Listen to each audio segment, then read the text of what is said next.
And I want to start by introducing you to our, we have a new technical facilitator who is Sarah McLean. And so if you have questions, you can, if you have questions while things are going on, like technical questions, you can direct them to her.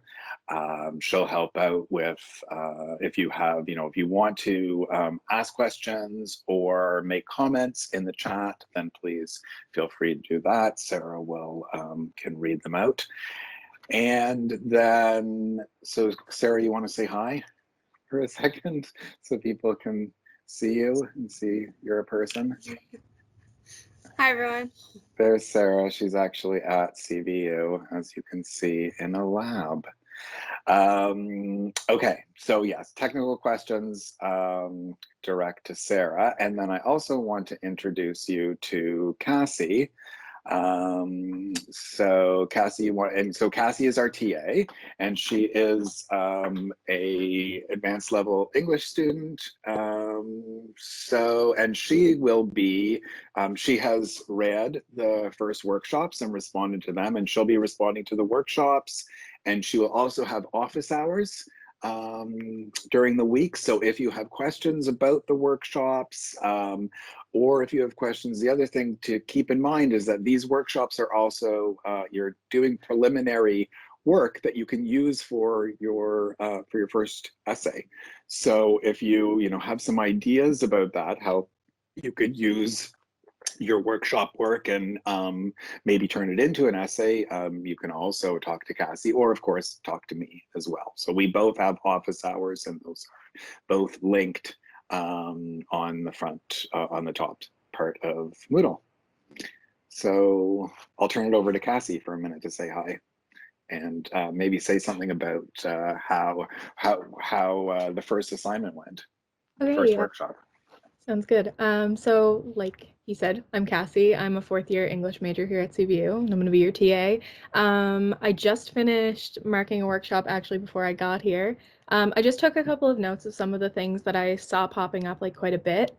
Only interpret one poem. You guys are overwhelming yourself by doing more than one. Just pick one. Hone in on that as best as you can. Try and use full sentences as well. It's just a picky thing, like in general, but I just find it looks cleaner, it looks nicer, looks like you took more time.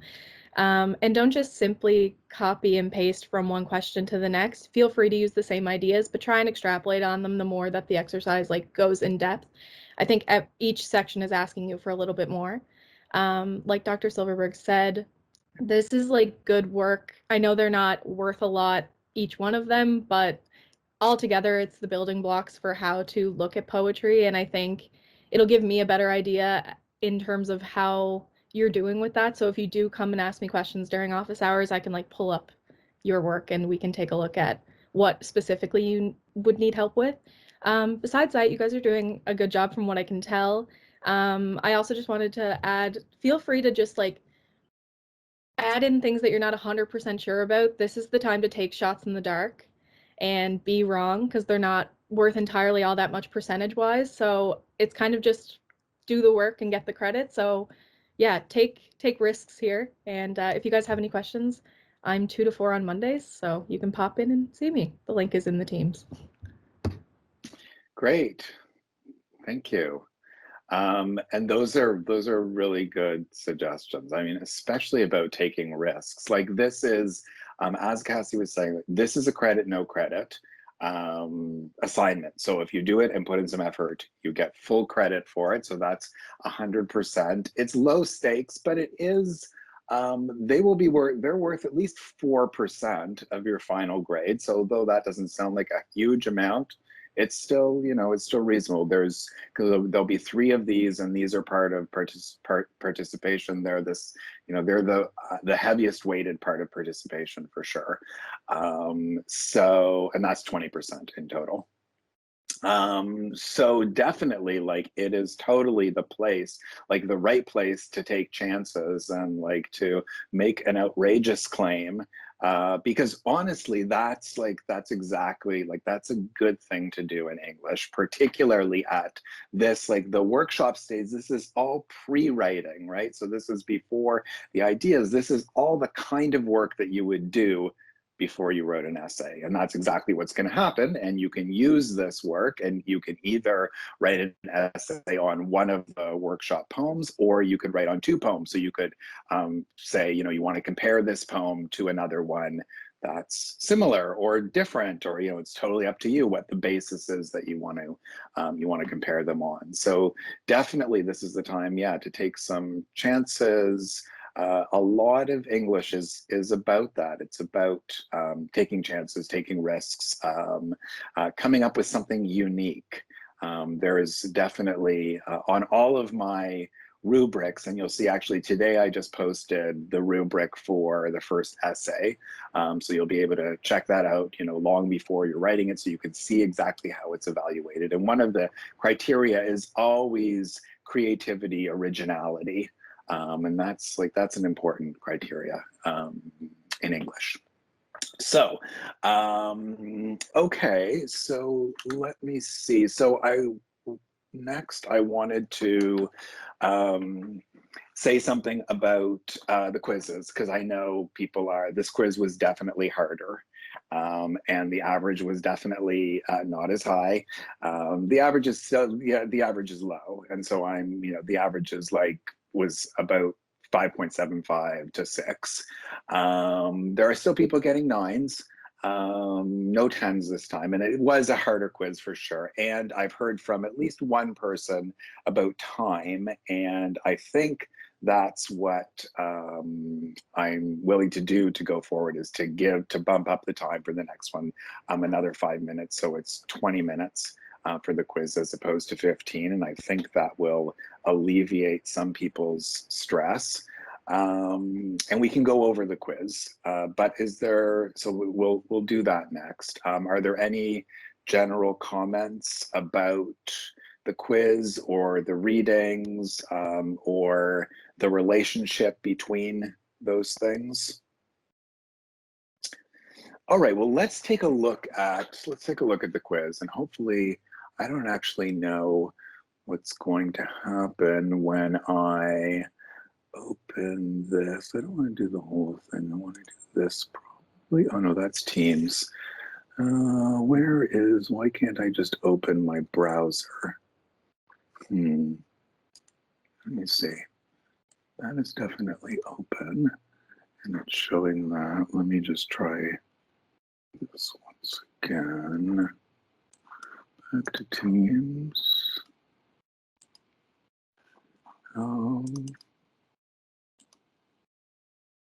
PowerPoint whiteboard. Oh, maybe it's this one.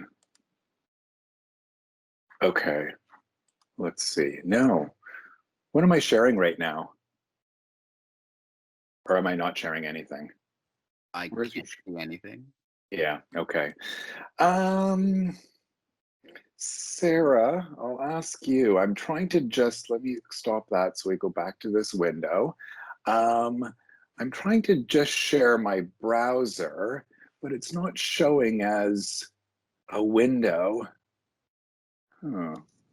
Sometimes you have to scroll, and Yeah. it doesn't look like you should have to scroll, but you do. I don't know. No, okay, yeah, I can see I know that, but it's only, okay, I'm gonna have to share my desktop right now because I can't figure it out. That's fine.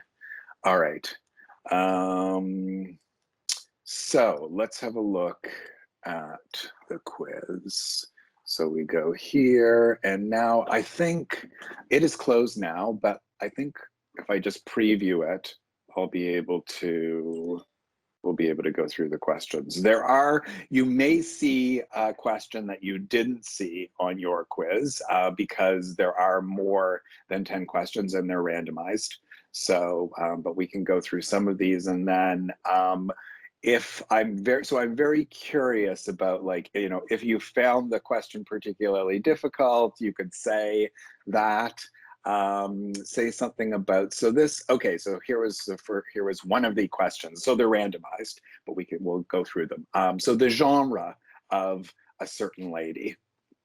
So, and I gave you the page number. So I would say, you know, one thing to keep in mind with these quizzes is that you need to have the ebook or the hard book in front of you so that you can get to it quickly. And once you get to it, 776, then you see that this is, I'm going to turn to mine. It's all spoken by an individual speaker. It's like, let me see what we saw last. So that means it is what? Anyone? I'm going back to see what the example in the first chapter was. A poem spoken by an individual. What did they give us for the dramatic monologue? There was one in the first chapter. Anyway, poem spoken by an individual is a dramatic monologue. Let's go on. When Billy Collins describes, when you're able to invent this one character who resembles you and is more like you than anyone else on earth, but is not equivalent to you, he's talking about, this is what we,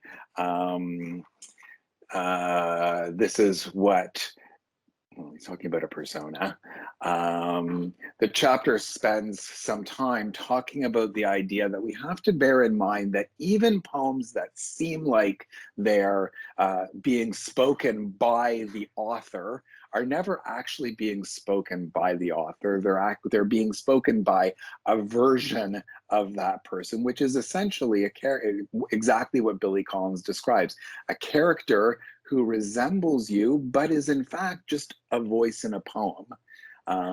That's a persona. An auditor, of course, is the listener to a poem. A narrator is the speaker of a poem, but not necessarily the author. And a dramatic monologue is a speaker, well, it's actually a type of poem. It's not a type of speaker at all. Let me go on. In the poem, the kind of man I am at the DMV, and then again, I give you the page so you can get there. What is meant by the line? Oh yeah, this was a hard one.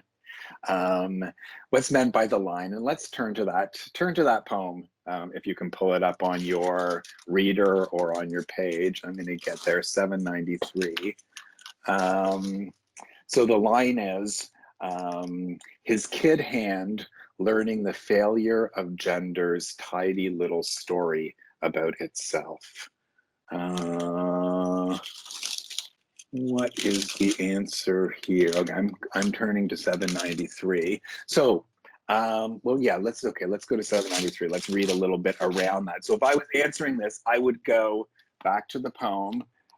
This is in the first stanza. The whole first stanza is, Mummy, that man is a girl, says the little boy, pointing his finger like a narrow spotlight, targeting the center of my back, his kid hand learning to assert what he sees, his kid hand learning the failure of gender's tidy little story about itself. Does this mean the child can see the narrator's true gender, but the mother fails to see it, that the child in the poem fails to perceive the narrator's true gender, that the child's intention is to tease and belittle the narrator, or that the poem shows gender is more complex than is assumed by the child? Do we have any answers in the chat? Okay, well, D, which is what the whole poem is about. The poem is about the uncertainties and complexities of gender that's complicated, of course, in the moment that we live in by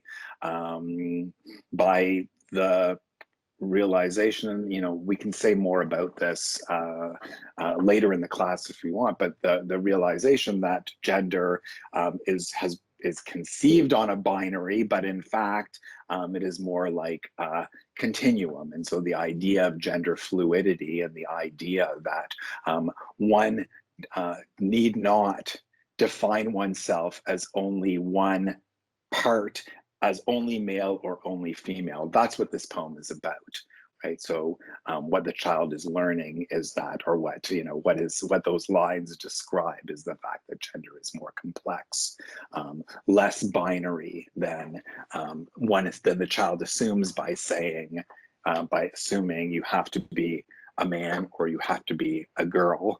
And the first line, that man is a girl, shows us already, you know, the complexities of gender. All right, an evidence list, you would need to go back to your thing, requires you to make a list of how many of these categories. It's 4, new words, interesting words, patterns, contrasts. Which speaker is not featured in one of the poems in the first part of chapter 12. A woman passionately in love, a character on a food package. B is yes. That's, I have to go back and see, it's the oatmeal person. Greek god of the underworld, yes. Hades, someone who's mourning a loss, yes. The speaker of She Dwelt Among Untrodden Ways, an African-American tenant, yes. From Ballad of a Landlord, so A is not one of the speakers. The rhyme scheme of a certain lady is 776. Let's go back there. To read that, you want to just go and look at the last words of the first stanza, which are head, lips, red tips. So we've got A, B, head, lips, red tips. The speaker in Hard Rock Returns is not the author, not Hard Rock, because this is not a dramatic monologue, it's someone else, and not a white prison guard. We can tell from the voice and from the speaker. It is another Black inmate telling the story of Hard Rock. So the speaker is that person. We'll have a look at that poem after. Poem featuring unfunny uncles and anandrous aunts is Exchanging Hats. And so I would say for this one and for your reading in general, you know, a really good thing to do to prepare for this would be like to put beside each of the poems, and we don't have like it's not a huge amount of reading, I don't think, but just a sentence or even a few word summary about what this poem is, or, you know, so that you can easily remember and remind yourself if you're going back to them. Like I know practicing is about, the speaker is talking about her memory of practice kissing with other girls and the speaker is female, in the basement. To the ladies is a dramatic monologue spoken, it's 19th or 18th century, a dramatic monologue spoken by a woman who is less than happy about her gender role and is getting other women to see how being a woman is, like she says at the beginning, like being a servant. And The Changeling is a poem about girl who dresses as her brother. So that kind of like girl who dresses as her brother, like if you put that, you know, or something like that, some summary next to the poem, you'll be doing yourself a great service in being able to answer the quiz questions, because I'm suspecting that you're going back and maybe trying to reread some of the poems, and that's where you're going to like get into time crunch for sure. But 20 minutes, and I'll say that the people who got the highest grades, and I know it's like, you know, it's not exactly fair, but it's interesting to look at. People who got the highest grades took under 10 minutes to do the quiz. So those people are, what it says to me is they're like absorbing, or they're making some kind of notes so that they're not needing to do too much rereading. There's definitely time to do some rereading and to look for things, but you can't, you're not gonna have time to reread entire poems. Okay, and the Introduction to Exploring Gender album asks us to question our initial assumptions about gender based on a poem speaker, particularly by asking us to think twice about this poem. And so all you really needed to do for that one is go back to that section. The answer is B, but I'm looking for the section now in my book, and once I get there, it's on page 783. So if I forgot that, I could scan this very quickly and I would see that "She dwelt among the untrodden ways" is in all caps in my version. So if I'm scanning quickly, I'll remember which poem it was that that introduction is talking about. And finally, how would you, okay, this one is tricky. This one was a hard one, I would say. How would you describe the meter of "She dwelt among the untrodden ways"? Okay, well, I made a slide for this. So here's the poem. And remember, what we need to do is say it slowly with the stresses. She dwelt among the untrodden ways. This is iambic tetrameter, but notice there's actually one slight variation. There's an extra unstress there.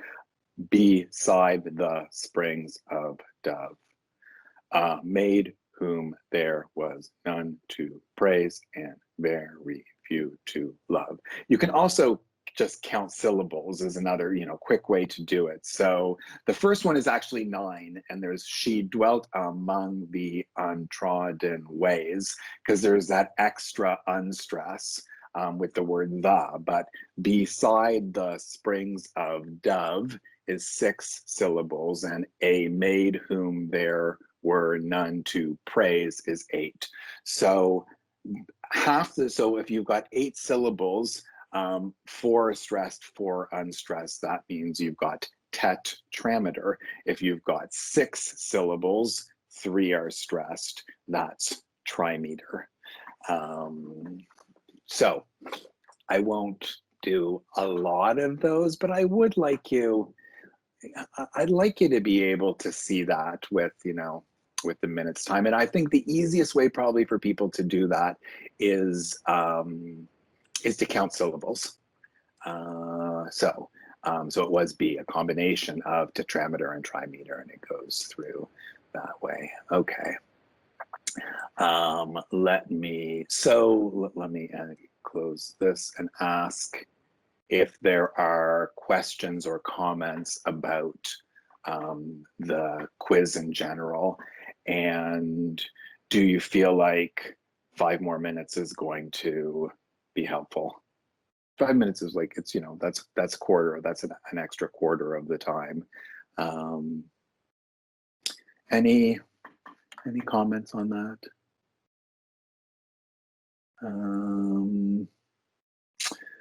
Okay.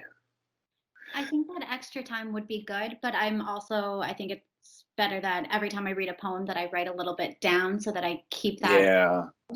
I like that idea, so I think I need to do that. It's up to you about the minutes there. Yeah. Okay.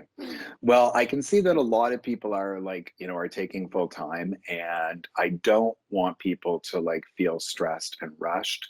So I think I will bump it up to 20. So that gives you some time. And I think, that would be my suggestion for having some notes, is that if you do it either, in the margin of your book, or if you have an electronic book, I don't know whether you can put sticky notes in that, but if not, on a separate document. And that will get you to, have a very basic understanding of what each of the poems are about. And that's, I think, like that's my expectation. Obviously, you're seeing from doing the workshop that, you know, you could spend a lot longer on one poem and get a lot more out of it, and that's ultimately what you're working towards for the first essay. You don't have to do that with every poem, but I think, you know, it makes sense to me. I think the ideal way to read this would be to read everything through once and then go through a second time. And on your second read, I think you do probably need to read each of the poems twice. On the second read, then I would make that little note. You know, this is about a child who sees someone who's trans or gender ambiguous and comments on it to his or her mother. That's what the DMV poem is about. So, you know, just like one sentence is all you need to remind yourself.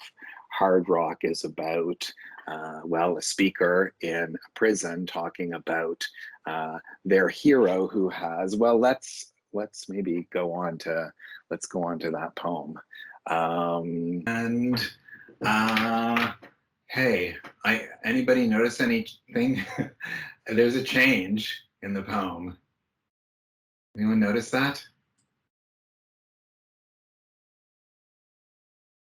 What's the original line there? I'm seeing where it is in the poem. It's like line 14, 13. Yeah, line 13. Interesting. So the original line was, when they brought Hard Rock back, handcuffed and chained, he was turned loose like a freshly gelded stallion to try his new status, and we all waited and watched like Indians at a corral to see if the word was true. Any thoughts about, so I'm guessing that Knight changed this from the time that it was published, date here, anyway, from the time it was published to the time it was reprinted on this website. Any thoughts about why that might have happened?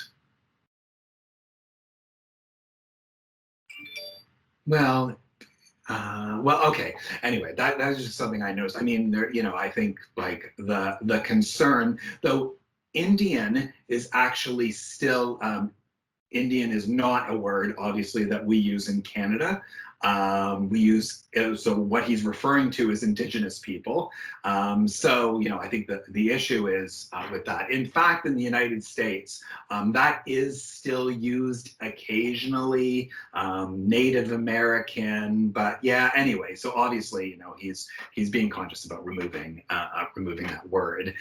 But, you know, interestingly, like what's being described here, both of these are those two things, Indians in a corral or a herd of sheep, are describing people or animals who are, you know, are disempowered in some way, who are caged in some way, as these inmates are as well, whose power is being taken away, which is also, of course, the simile that's being used here, right? They brought Hard Rock back handcuffed and chained, and he was turned loose like a freshly gelded stallion, a stallion who has been neutered,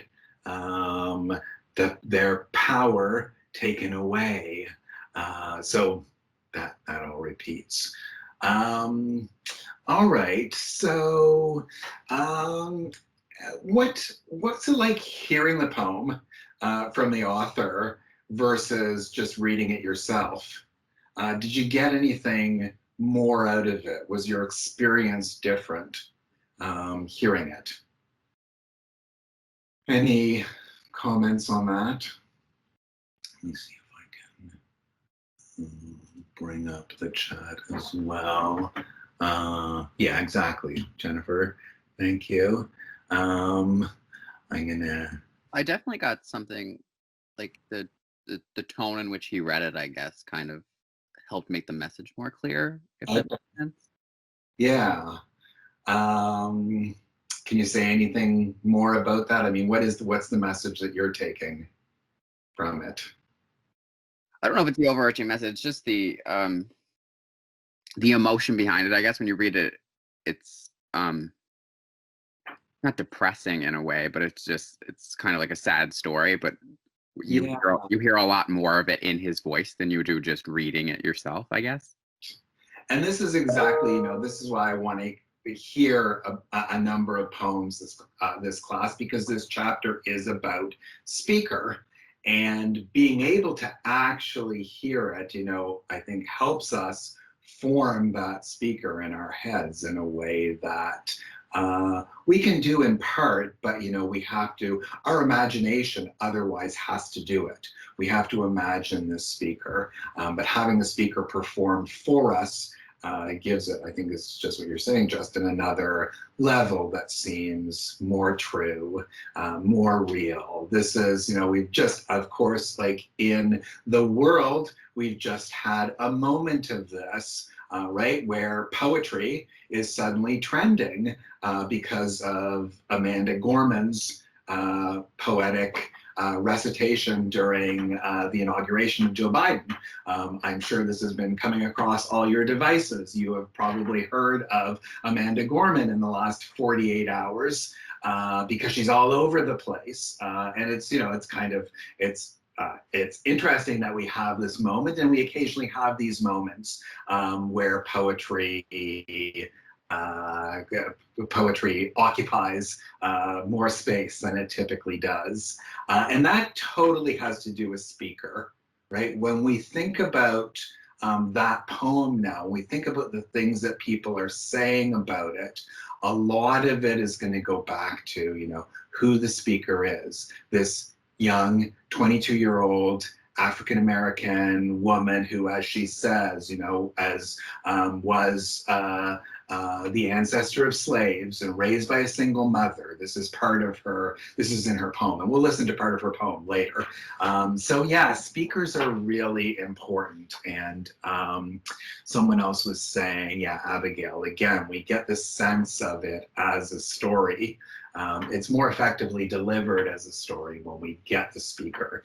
This is, I think it's interesting that this is this is our job as effective readers, is to be able to create that for ourselves. So we have to, we have to take some of the clues about how this sounds. And one of the ways that that Etheridge Knight does that is through using the direct speech, right? So we have a speaker, Hard Rock was, and then we've got the speaker quoting other people, no, not to take no shit from nobody.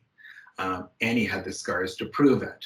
We're back to our speaker describing Hard Rock, split purple lips, lumbered ears, welts above his yellow eyes, and one long scar that cut across his temple and plowed through a thick canopy of kinky hair. That speaker, gives us a fuller image, obviously, of Hard Rock through the description. Is this? No, this isn't narrative poetry. Is going to be poetry that's completely. This is narrative poetry is just a story, just a narrative. Yeah, I mean, it's a good question. Some of these definitions aren't hard and fast. It does, because it does more than just tell a story, I wouldn't call it narrative poetry, but there's certainly an element of narrative in it. See, the way it ends does something more than just tell the story. Like, let's read the last stanza again. And even after we discovered that it took Hard Rock exactly 3 minutes to tell you his name, we told ourselves that he had just wised up, that he was being cool, but could not fool ourselves for long. And we turned away, our eyes on the ground, crushed. He had been our destroyer, the doer of things we dreamed of doing, but could not bring ourselves to do. The fear of years, like a biting whip, had cut deep, bloody grooves across our backs.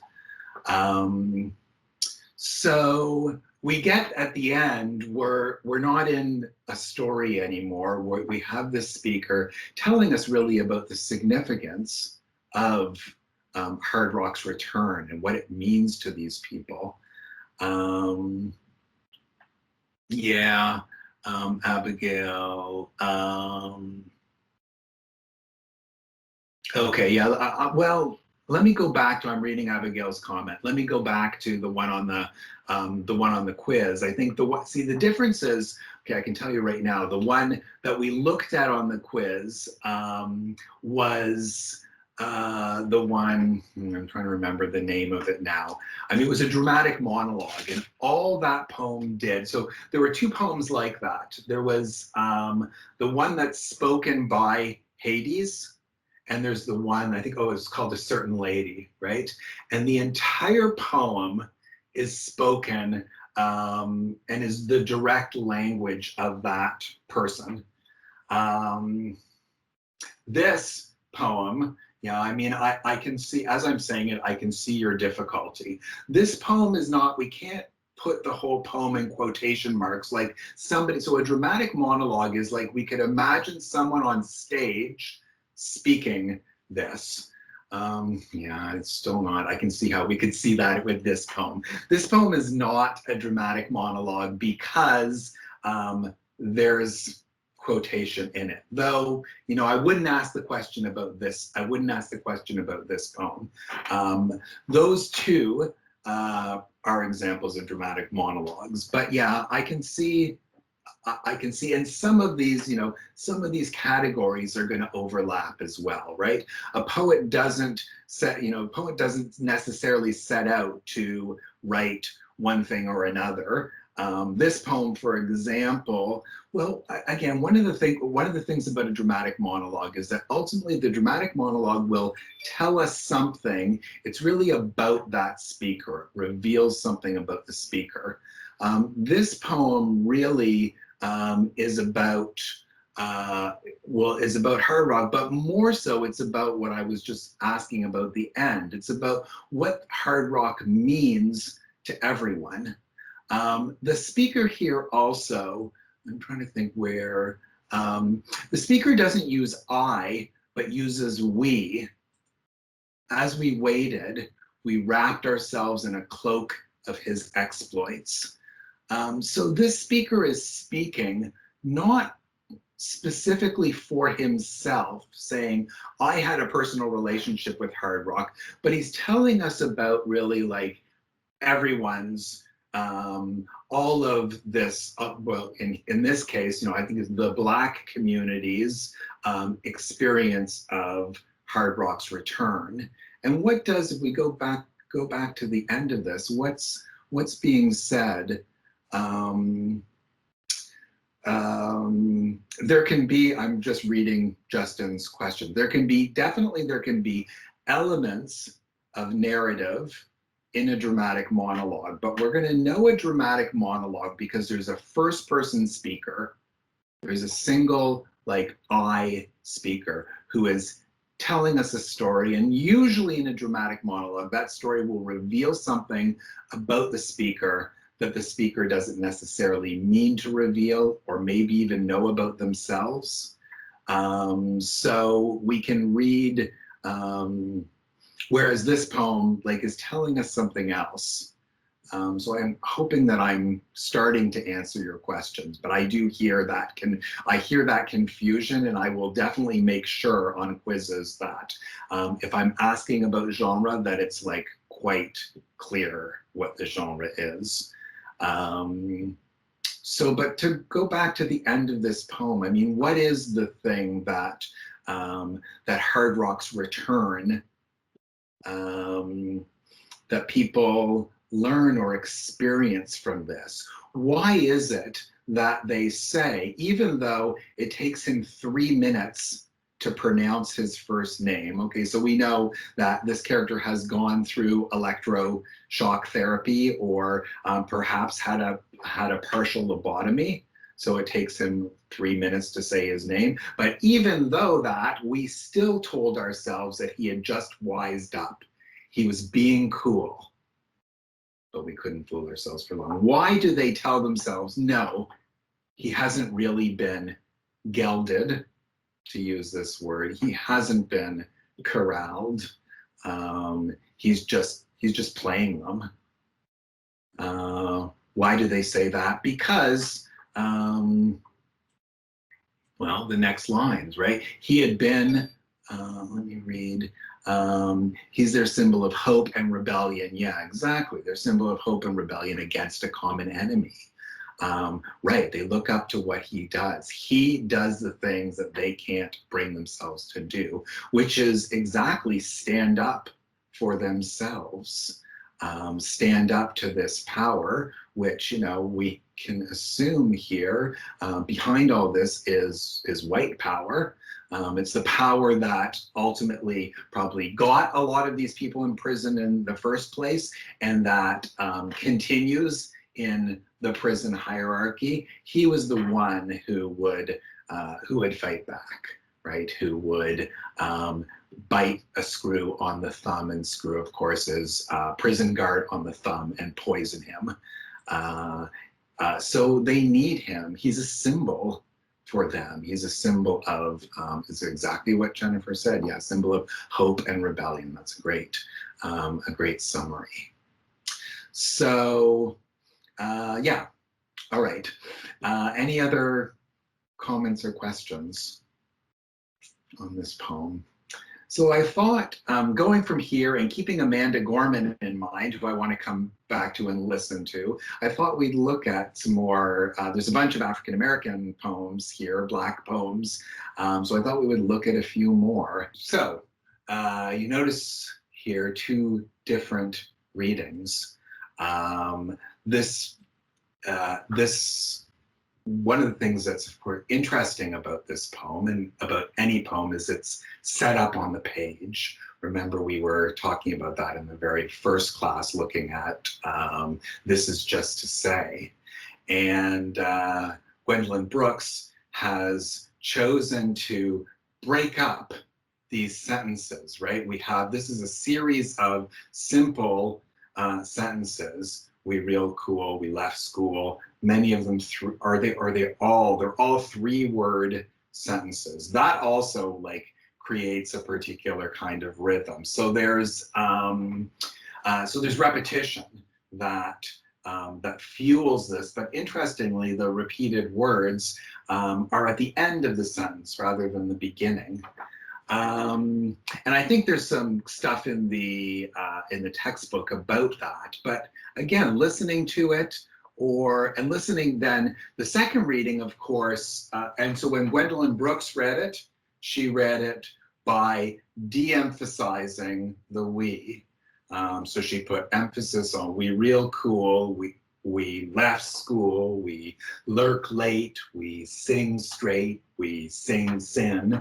The second reader put more emphasis on the we's. What are the differences between those readings? What's the effect of de-emphasizing the we, which in a way is what its placement on the page does as well? What does that say if the we's have less emphasis? Of course, you know, the regular setup, yeah, right, okay, so Jennifer, good point, that it creates a sense of doubt, yeah, that the we's that are the self-defining word gets played down.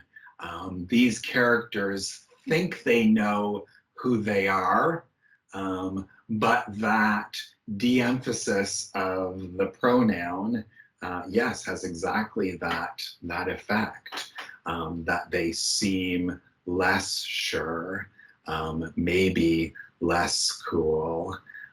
Certainly, we also, if we look down the right-hand margin, We notice we, and then the last, and we've got every single line is 3. No, actually the first line is 4 words. Then we go 3s, 3s, 3s, 3s, and then down to a 2, which is also die soon. So like our we now has actually kind of literally disappeared at the end, right? And that is, of course, one of the things that this poem is pointing towards is the future of these speakers who are much more interested in the present than they are in the future. So yeah, I think Brooks is playing with rhythm, and playing with placement on the page to make that point. Any other comments or questions, or anybody who did their workshop on this poem is probably, I'd love to hear if anyone did their workshop and discovered something else, or has something else to say about this poem. Feel free to unmute. Or Cassie, did anybody, did people write on this poem? Am I right that this was an option? Oh, I don't know if Cassie's still. Cassie left. Is she gone? Okay. Yeah. All right. Okay. Anyway, we can go on if no one has anything. All right. Let's look at Ballad of a Landlord. Back to the beginning, and the 2:22. Sarah, remind me what time our class finishes. 3:40. 2:45. 3:45. Yeah. Sorry for you. 2:45. I'm at 2:45. You're at 3:45. Yeah. Okay. We've got 20 minutes. Okay. No. Let's. All right. I'll tell you what our choices are. No, I think if we've got 20 minutes, I want to maybe move on to, let's listen to some more spoken word. So spoken word poetry, some of you may have encountered it before if you were watching Amanda Gorman. This is an example of that. It's poetry that is written specifically to be performed. That's how I would describe spoken word, that the performance is a really important part of it. These other poems, the poems that we're reading here, including We Real Cool, all of the poems from this chapter were written to be read first. That is, to be read on a page first. They still perform, very really interestingly, and as we can see, listening to Hard Rock, we see we're getting something extra from it. But a spoken word poem is written with the intention of being read. So why don't we listen to a bit of?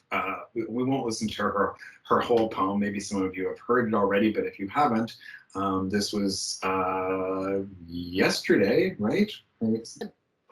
Okay, I'm going to stop there so we have time to listen to others. But any comments? You can, of course, we can hear the rhythms. We can hear the rhymes, right? Part of this uses rhyme. You can hear probably, undoubtedly, the kind of rhythms and rhymes that are in hip hop. That's another, the very close connection between hip hop and spoken word. Anyone else? Anyone catch an allusion in there? An allusion is a reference to another, usually another text. It was near the end, and he famously congratulated her yesterday, Lin-Manuel Miranda. History has its eyes on us. Okay, well, if you're a Hamilton fan, you know that line, and she's, was very specifically referencing Hamilton, which is another, of course, very important, and we're talking about poetry and drama, a really important text that puts those two things together. So anyone want to say anything else about this, or about any observations about kind of the coverage of Amanda Gorman in this moment? You know, I heard lots about how, you know, she's the one who stole the show of the inauguration. But I'm on social media a lot less than some of you are. So anything else?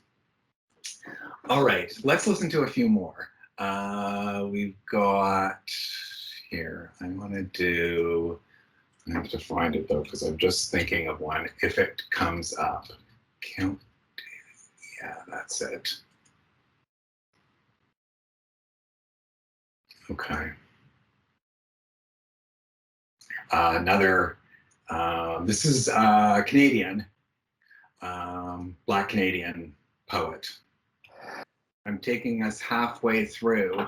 As you will have noticed, the poem is called Countdown, and part of the way that he structures it, of course, is through numbers. So we've moved from 100 down to the 49th parallel. I'll post links to some of these so you can listen more if you want to. Any comments on Prufrock Shadowrunner? So you can find him performing this on stage. This was then made into this film, which again, I think, you know, it is very, very effective. All right, let's listen to something else.